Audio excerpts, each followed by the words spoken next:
Hey everyone, welcome back to But Why Though, and today But Why Though is reviewing The Acolyte. As always, I'm Kate and I'm here with Raphael. Hello. Raphael, what were your expectations for well actually, I guess I don't know if a lot of people have been I don't want to say expecting it, but Star Wars has kind of had like some iffy shows in terms of like critical response and fan response. So I actually haven't seen as much hype for The Acolyte like coming I guess from like Oh, the I've seen online plenty. space. Really? Okay, I Yeah. haven't. So I wanted to ask, like, were you excited for it? Yeah. Okay, really? Okay, I Because two, guess two, two words, High Republic, just new setting, that's new fair. stuff. And also the fact that it was from the very beginning when as soon as they announced, oh, this is not gonna be from the perspective of the Jedi, but like showing a Sith acolyte or whatever. I'm like, oh, I mean, you don't say no more. And just the more they reveal, the more I liked it, the more I like what I heard. So yeah, no, I've Mm, been looking forward to this for a long okay. See, the only reason I was interested in it was Lee Jung-jae. Because time. Very he's one of fair. my favorite actors. Very But fair. I do think like I was interested when it was announced from the perspective that it wasn't going to be a section Oh of yeah, the Star Wars universe that we've seen in film or TV before.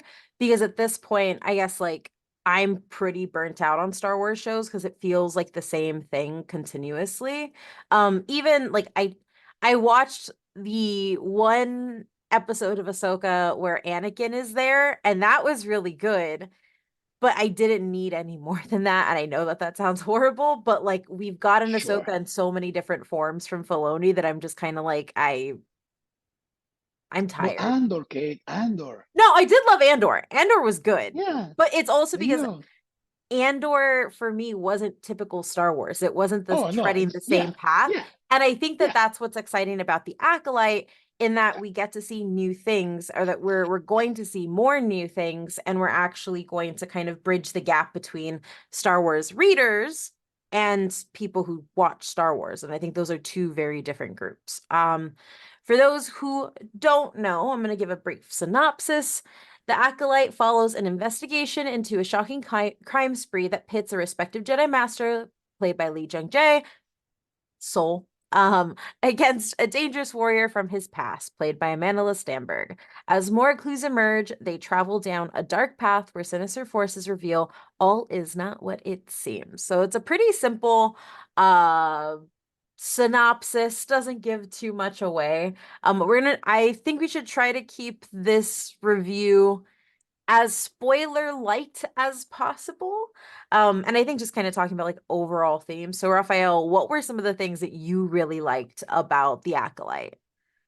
I mean, first of all, like the thing that blew me away the moment they showed the first trailer, which I saw at Star Wars Celebration last year, was the action. Like this, is Hmm. unlike anything else we've seen in Star Wars. Granted, they're just bringing Wuxia to Star Wars, which we've seen other stuff before, Yeah, but I think the combination of that with Jedi, like I love I recognize the prequels have a lot of issues. That's besides the point. But the Star Wars prequels fight scenes are the best in the whole franchise, and I yeah. think bringing the type of acrobatics mixed with the wuxia element to the Jedi and in general to the fight scenes in the show are is just amazing, and I think that makes these different than anything we've seen in Star Wars before in Hmm. a really positive way.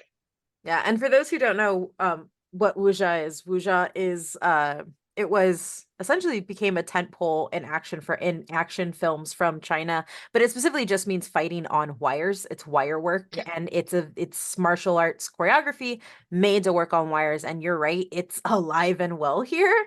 And I think for me, I think that so I think that the prequels have the best lightsaber action Yeah, yeah, sequences yeah, yeah, of the yeah, yeah. franchise. I think the Acolyte actually has the best action sequences of the franchise. So hand-to-hand combat, wuxia elements, like there is a lot of dedication from whoever that stunt coordinator is. I should have looked up their name before. Um, but the stunt coordination team, the second unit director that's working on their on all the choreography for fights, I want to buy you a beer. It's real good. And I think that that is what drew me in, is because I'm kind of, now that Mark I'm Ginther old. is his name. Okay, Mark Luther. Great job. Yes, fantastic Ginther. job. Mark Ginther. Mark He worked Ginther. in Power Rangers, the movie. Oh, that's See, I love this fantastic. show. Power Rangers the movie I is love this is show. really good. Like it's not like, and it's funny because Power That Rangers the is movie, even though it's amazing. campy, its fight sequences are really, really good. Yeah. Anyway, back to the Acolyte.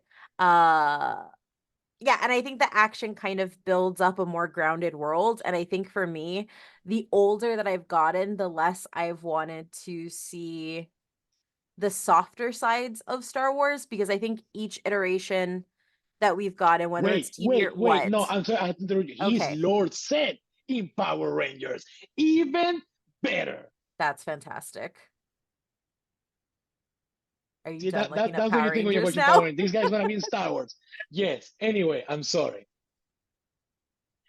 Like I was saying, as I've gotten older, I'm less interested in some of the softer sides of Star Wars and the narrative of good being good and bad being bad. And I've been more intrigued with the layers that they've been peeling back about the Jedi Order and the murkiness of what it means to have power in general. I don't feel like that's been fully explored in at least the series that I've seen. I kind of fell off of a lot of them because I did not think they were good. Here, though, the Jedi are cops. And I like, it's two things. I both like that they're doing this more complex narrative and like actually calling the Jedi for what they were in the High Republic period. But I'm also like, oh, dude, this makes me like hate all the Jedi in everything that we already have established.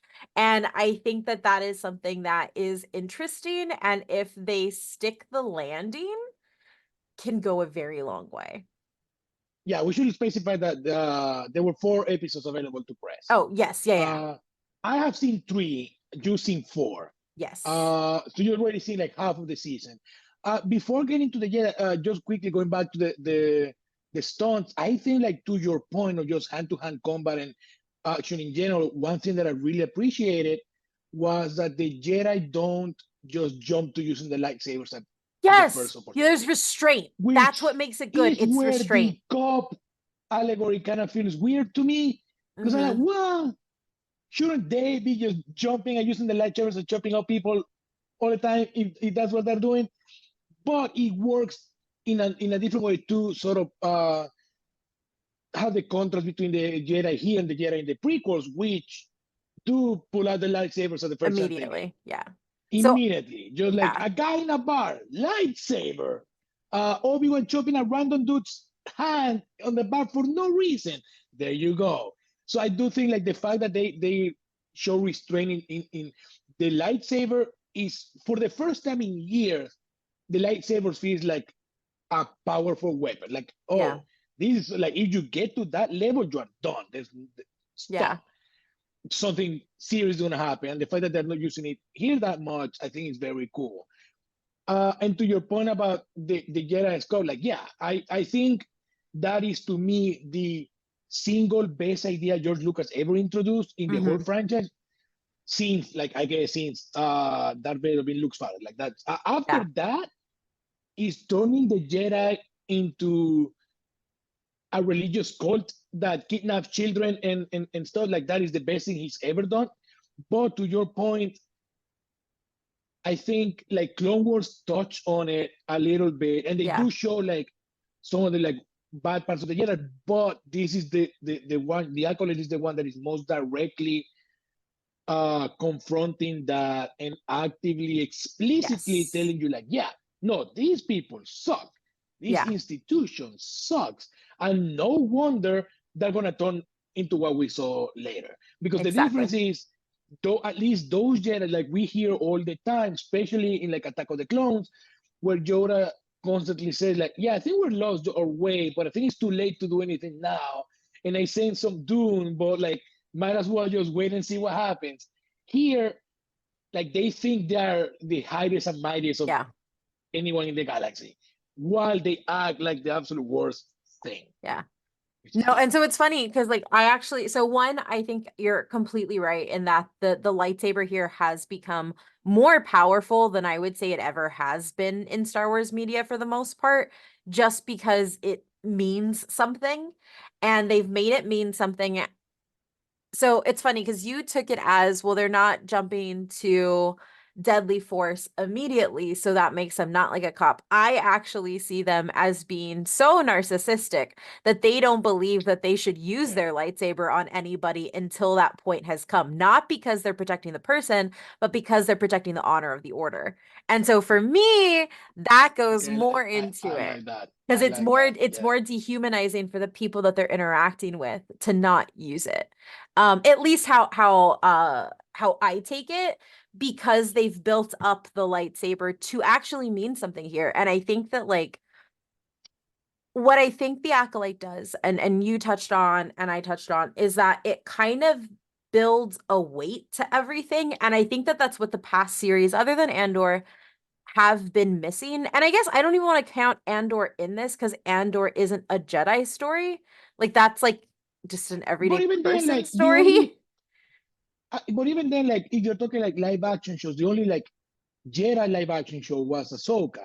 That's Like fair. Mandalorian has some of that, but it's not really That's about that. fair. That's well, Um, but like the dark saber was the whole until it thing. And became that. Yeah, until it I know what you mean. became that. Until Like it became that, yes. exactly. Well, and that's like my whole point is like I think that like what has happened outside of Andor ultimately is that there everything feels kind of floaty, and it feels kind of like we need to make a big spectacle. We need to connect these 20 movies we're going to make in Oh, 10 sure, years. sure, sure, And sure, so it sure, sure. doesn't feel like anything has a weight.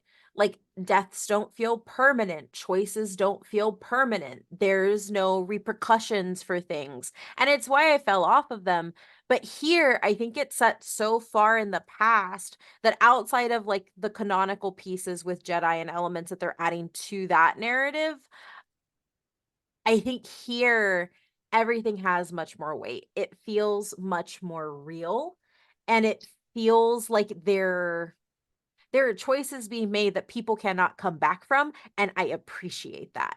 And I And it's hope the that fact they that allow people to. it starts from a relatively small scale story too. Yes. It's the fact that like somebody's killing Jedi, which is not normal, but it's not unheard of. Yeah. It's not like, oh, they obliterated half of the order in a all-out war, and there's no coming back. No, but it's still like enough of a shock to like impact the order at large. And from there, I think there's some really smart implications and some really Hmm. smart uh, larger canon tie-ins, reveals, whatever you want to call it, Yeah. without it feeling like, oh, well, it's not gonna matter because by the end they're gonna have to like erase it all so it doesn't affect the next movie Yeah. because they're not to that point. They're not Exactly. dealing with republic-wide situations here. Exactly. I think the other thing that I really like was I think the cast is really well chosen. Carrie Ann Moss, my girl,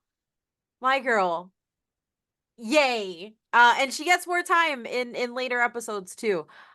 Which again, like Raphael said, I've seen 1 through 4. That's what my review perspective is.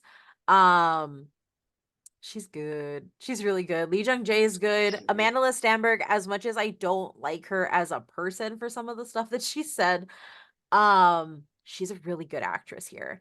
And I think that there's a level of intimidation from all sides that feels really good.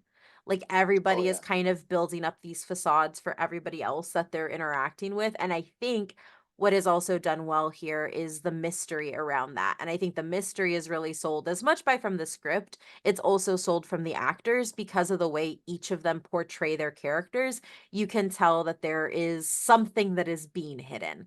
Manny Jacinto as well. He is really good. He's Um, so good. so yeah, what about you? Where are you on the actors? I like them more. I haven't seen as much of him yet. I really like the guy who plays all the Wookiees now. Jonas, I'm not gonna say his name Oh, right. yeah. who now plays a Wookiee Jedi, which is the thing I've always dreamed of seeing, and it is as good as I imagined. I thought the It Wookiee is Jedi was just a great. treat. He's so good and cool, and I want more of him. I want a whole 3-movie picture there right now. It's funny And yes, Triple because Manny Jacinto is always great. it's funny because like when And I he saw, shows up more here than in Top Gun Maverick, so already oh a win yeah, for all. a very big win. No, I will say when I saw the Wookiee Jedi, I was like, oh yeah, that opening. So have you played The Force Unleashed?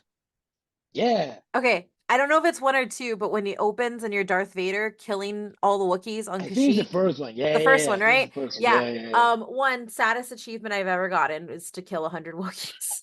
I did that because it will just keep respawning if you don't move forward. Yeah, Fun fact. But I was kind of like, oh wow, this makes that happen. Like Wookiees were Jedi too, man. Like that makes us much more.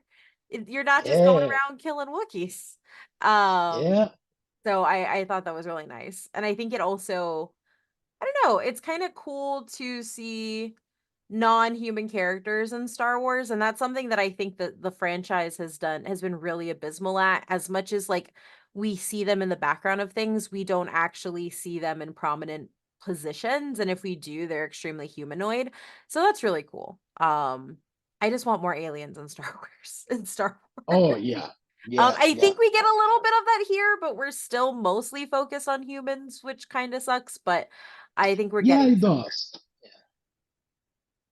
Yeah. Another thing that I like, trying to avoid as many like as more like specifics as I can, but the show also does some really interesting things. Uh, Diving into like the meaning of the word acolyte from the title and just like exploring different ways of looking at the force Yeah. here, and just like as we talked about like the Jedi as a military like cop organization, they're also looking at them as just like as a religion, Yeah. uh, and that they're not the only ones to look at this stuff. And I think like it helps make the franchise, the universe a little bit larger, I think. And I like seeing that. Yeah. No, I agree. Um, I think also like my last thing before I get into negatives is that like the production design is really good. I'm not gonna lie. Some of Yeah, the stills yeah, saw from Ahsoka did not look great, and some of the stuff that I saw from like the later seasons of The Mandalorian also did not look great. Um, Disney has been struggling, because they don't pay people well, to get their production design and CG in line in all of their productions, in my opinion. But I think here it is, yeah, it's out of the park. Like it's all really good. Even the wuxia fights feel like they have weight. They're not, yeah, and I think that that's important with wuxia. I think like when people see wire work action, they think of just floaty and like light, and it's like no, like it actually has weight. Like you have not seen fights until you have seen someone throw somebody through a wall while like fighting in the air, and it's really great in a very specific kind of way. And I think that there's a lot of use of practical wire work here that I think is a lost art, specifically when it comes to Western productions. We embraced it for yeah, The Matrix and then we kind of just like never dealt with it again. yeah, And it's nice to see it kind of come back and pay a nice homage to a lot of those like Chinese like Shaw Brothers stuff. So that's what it feels like for me. I feel like there's a really solid reverence for the action genre as much as there's a commitment to making, I would say, oh, like agree. a really good fantasy story. And I think we get both, which is nice. No, I definitely see it. Should we go to negative? Yeah, we can go to negatives. You want to start? Yes, because like building off of what you just said about the production design, I like it, but I think this show in particular suffers from, I mean, I don't want to jump into like blaming the volume, but I kind of do think it has to be.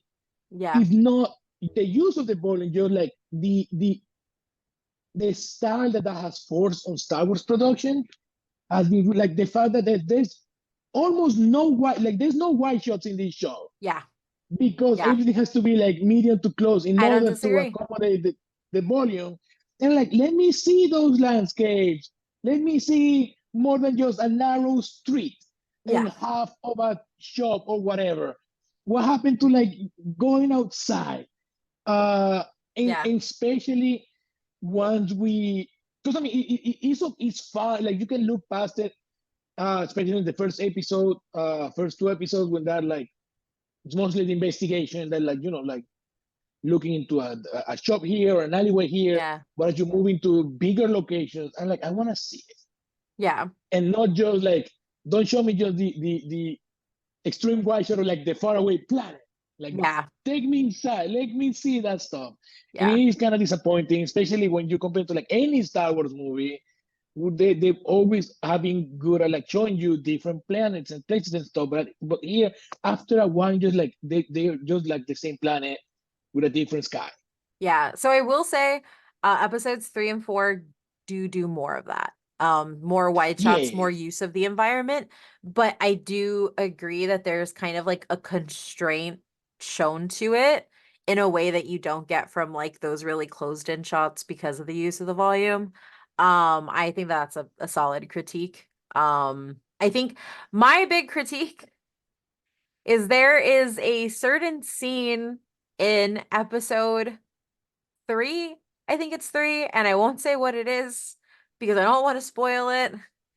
But they use so the score is banging for the episodes, except for this one scene in episode 3 where it is so cheesy and you get like yeah, I choral can see it. music happening and people are singing and the entire like it is a moment that is supposed to feel very weighty in the life of our main character and it takes me out of it entirely. And I get that we're dealing with like culty religious stuff, okay, can you make them intimidating and not cheesy? And I think that Yeah. that is my issue. Is I think there is a mishandling of a certain, we'll call them faction that shows up in episode 3. And Oh it yes. makes them very cheesy. And I'm like, why are we doing this? You were right there. You were on the money. And then it just yeah. So I know that that wasn't very descriptive, but I think that that's No, I probably definitely do have issues with that faction that shows us in episode three. And I don't know. I guess I'll have to wait and see what the rest of the season does. Yeah, choices were made, and I don't think they were made choices well were for that made. section. Choices were Um, made. and I do think overall, like it is really good. I think that there is the one piece of it that I think is interesting, but it's going to have to take them to stick the landing in the finale, is Soul's character. I think he's extremely well Yeah, acted. Lee Jung Jae is just a yeah. phenomenal actor, and I think that even though a lot of Americans saw him in Squid Game, he has had a long prolific career. Just want to say that now. He's even a director. But to see him here, it's a very different side of him than what we've seen in a lot of his other roles. And I think that that's nice because it kind of lets him stretch out a little bit. But I also think because you mentioned a little bit when we were talking before we started recording, he kind of undercuts a lot of the wider Jedi narrative that's being set up. Um, and he's like, it almost feels like whoever was developing was like, we can't say ACAB includes Jedi. Let's make Soul more personable and empathetic. I think how they finish him will tell me where everything stands because I think Soul is the closest to the Jedi that really stand out. He's the closest to Ahsoka, not like physically, but like he like in the way that he views things and sentimentality. Yeah. He's the closest to Obi-Wan in that way as well. Like he's not going to not create bridges with people and not create relationships. And he even has like pictures of his former students that he holds on to. And I think that it's continuing the trope that like that has built up. While Anakin like went to the dark side, it wasn't wrong for him to miss his mom, and maybe they shouldn't have told him it was. And we've kind of seen it reflected in the Ahsoka journey and the Obi-Wan's journey and everything like that. So I think that that's interesting, but I feel like it's the acolyte holding on so dearly to perceptions about the Jedi that they don't want to throw out entirely. And I kind of wish that they Yeah. were just like, nah, we're wiping the board, ACAB includes Jedi, like going hard on that. And so it kind of feels like a punch that they held back. But we'll have to see like where he ends up at the end of the season. So Yeah, that's where the fact that this is still quite close to the Jedi of the, or like to the setting of the prequels, is a little bit of a hit or miss for me. mhm. Because I mean, there's a reason why people liked the Old Republic setting so much, because it's so the type that you can do whatever you want, Yeah, even though that whatever you want ended up being like usually ended up being just like, let's change slightly, but it's still pretty much the same thing. yeah, Um, but here, because it's so like, I mean, this is supposed to be like just 100 years before. Like that's not a long time. yeah. No, I Uh, don't disagree. Especially if you compare where like things look pretty much the same. Uh, Yeah, so that's where the, oh, maybe they just don't want to change the portrayal of the Jedi that much. I don't know if it ends up hurting it a little bit, as opposed to yeah, do it like 1,000 years before. Um, while still informing some of the stuff from the prequels in a good way, just like Andor does with the original and Rogue One does with the original trilogy. I think it serves to it adds to the prequels, but it comes at the cost of just the portrayal that we see on the show itself. yeah. Maybe. Yeah, no, I agree. I agree. And I think that's a really good way to put it too. Overall. It's kind of like I guess like its detriment is that it has to bolster up something. It doesn't get to just Yeah, be its thing. It doesn't get to be its own story. Ultimately. Because you're right. Like I think if they had said it like 1,000 years before, I think we'd be in a much different like a much different predicament when it comes to the narrative and how far out they can go from existing knowledge. Because I don't want to say existing canon, I just want to say existing knowledge from what we've seen. I think the other really important thing for me overall is that I think that I'm interested to see what people who read the books feel versus people who don't read the books feel because yeah, I'm not yeah. going to do I homework for it. don't read them. I don't either. Like I'm not going to do homework I for a kind of TV want to because I show. hear they're good, but I haven't. So one I'm thing just I I'll don't got say no about time. this is that from what I read, like the whole point of the High Republic was showing the Jedi used to be good, and this was a Yeah. time where like the Republic, like they are what they thought they were. So that's one thing where like that's why my initial reaction was when I talked to you about the show, where I was like, well, so then are you not as a show, but as a franchise?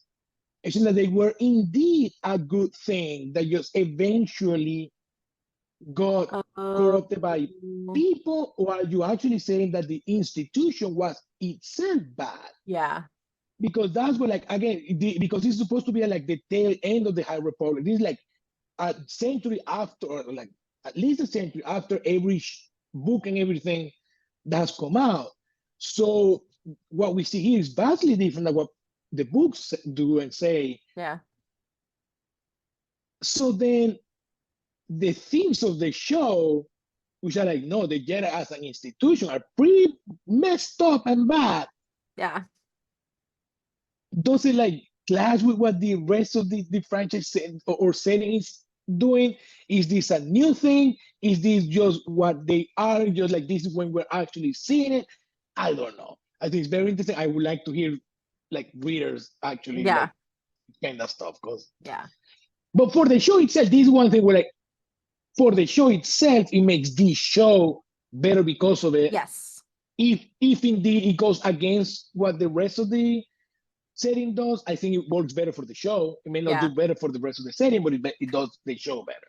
Yeah, no, I don't disagree. And I think that it's one of those things like there have always been multiple types of Star Wars fan. I used to be in the read everything, do everything camp, but I'm just not there anymore. Like it's a lot of time to read like the 10 books that come out a year. It's like I try to keep up with the shows and everything like that. But it's going to be interesting to see like what different Star Wars fans think. And I don't think like one's better or less than the other. I just think it's going to inform whether you have that background knowledge of the High Republic. It's going to inform, I think, how you react to this show overall. Cool. Me. Now, Um, before we go to like recommendation, what, here's my question. What sort of context would you say somebody needs to have before watching the show? But this ooh, is like at the very, very, very beginning of everything. that's a Could really this good be your question. first Star Wars show? I think it Or should could. you at least watch the prequels? So I think for me, I think that this could work as someone's first.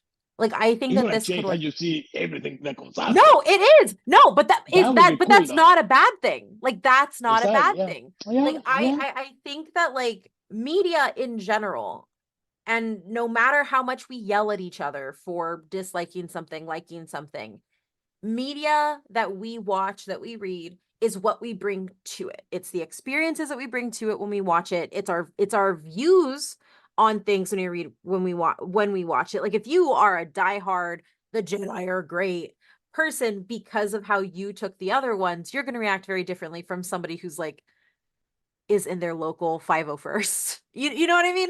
And I think that Fair. like that is something that's important to remember is like media as much as it is the intent of the author or the filmmaker or the creator, it is also what we map onto it. And I think that it is actually really intriguing to have this be someone's first Star Wars show because it's more grounded. I think that there's a pathway there for people who just like action to come and watch this. I think that there's a pathway there for people who just like, oh, I really like Lee Jung Jae. I'm just gonna go watch this.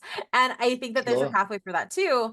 And I think because it takes place before everything, is it doesn't necessitate knowledge of anything else to understand what's going on. And I think that that has been my biggest critique of films like The Last Jedi.